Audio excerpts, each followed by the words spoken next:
현재 중국 화웨이가 개발하고 SMIC에서 제조한 7나노 미세공정 반도체 성능이 대만 TSMC에서 생산된 제품과 비교해 크게 뒤떨어진다는 테스트 결과가 나와 중국이 발칵 뒤집혔습니다. 중국 정부가 미국의 규제에 맞서 반도체 자급체제 구축 성과를 강조하고 있지만 아직은 분명한 한계를 맞고 있다는 점을 보여주는 근거로 꼽히는데요. 20일 IT 전문지 톰스 하드웨어에 따르면 화웨이 기린 9000S 프로세서의 전력 효율과 그래픽 성능이 2020년 출시된 기린 9000과 비교해 매우 낮은 수준으로 파악된다고 보도했는데요. 기린 9000S는 화웨이가 최근 출시한 신형 스마트폰 메이트 60 프로에 탑재된 프로세서입니다. 최초로 SMIC 7나노 미세공정을 통해 생산된 반도체로 업계에서 굉장히 주목하고 있었는데요. 미국 정부가 중국의 첨단 반도체 생산을 방지하기 위해 강도 높은 규제를 다수 도입했음에도 중국이 이를 극복하고 자체 기술 상용화에 성공했다는 의미였기 때문입니다. 사우스차이나 모닝포스트는 이를 두고 화웨이가 한국의 삼성전자와 SK하이닉스 등 선두 업체와 격차를 좁혔다라고 평가했는데요. 7나노 반도체는 삼성전자와 TSMC 등 선두 파운드리 업체가 2019년 양산을 시작한 기술인데 SMIC가 미세공정 기술 격차를 약 4년 정도로 좁힌 셈이라며 아주 신나서 보도를 해댔습니다.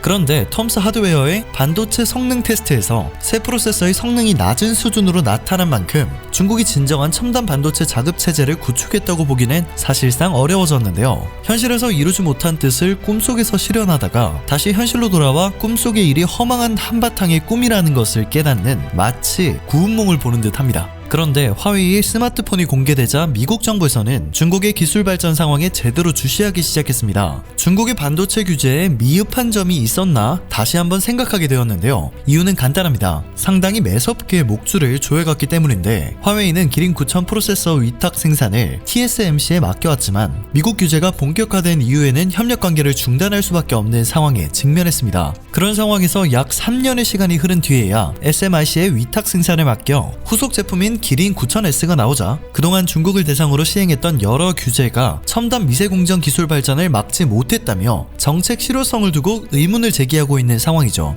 앞으로 더욱더 강한 제재가 이어질 것이라 예상됩니다. 다만 미국 정부는 이전부터 SMIC와 화웨이의 반도체 기술력을 두고 부정적 시각을 보여왔습니다. 블룸버그에 따르면 테아 캔들러 상무부 수출 통제 차관보는 최근 의회에서 화웨이 반도체의 성능이나 생산 수율은 현재 시장에 출시된 제품과 대적하기 어려울 정도라고 말했는데요. 그는 화웨이가 수년 전 출시한 반도체보다 신형 프로세서의 성능이 훨씬 뒤떨어질 것이라며 미국 정부 규제가 중국의 기술 발전을 막는 데 효과적으로 작용하고 있다고 주장했습니다. 그리고 톰스 하드웨어가 보도한 성능 실험 결과로 상무부의 주장에 힘이 실리게 된 셈이죠. 그러나 화웨이와 SMIC의 7나노 반도체 설계 및 생산을 계기로 중국을 향한 미국 정부의 반도체 규제가 더욱 강화되는 일은 피하기 어려울 것으로 보입니다. 지난 10월 미국 정부는 기존의 대중국 반도체 수출 규제의 빈틈을 메우기 위해서 사양이 낮은 인공지능 칩에 대해서도 수출을 막아버렸는데요. 기술이 완전하지 않은 상태에서 이빨을 드러낸 중국은 더욱더 강력하게 기술 수입에 박차를 가하는 모습을 보입니다. 실제로 여러 구인구직 사이트를 보더라도 노골적으로 한국의 반도체 경력자를 찾는 헤드헌팅 문구가 아직도 남아있으며 최근 삼성의 기술 유출 사건으로 우리나라를 흔들어대고 있죠. 이들은 지금 시간이 촉박하며 대안책으로 삼성의 기술력을 늘 탐내고 있는 모양새입니다. 하지만 거기에 발맞춰 미국 정부는 화웨이가 7나노 프로세서 출시를 발표한 뒤 약 1개월 만에 중국에 수출되는 반도체 장비 등을 대상으로 규제를 더욱 강화하는 조치를 내놓았는데요. 지나 레이몬도 미국 상무장관도 최근 블룸버그와의 인터뷰를 통해 중국의 반도체 기술 발전에 미국의 안보를 지켜낼 수 있도록 가능한 가장 강력한 대응에 나서겠다고 주장하며 중국의 숨통조이기에 들어간 상황입니다.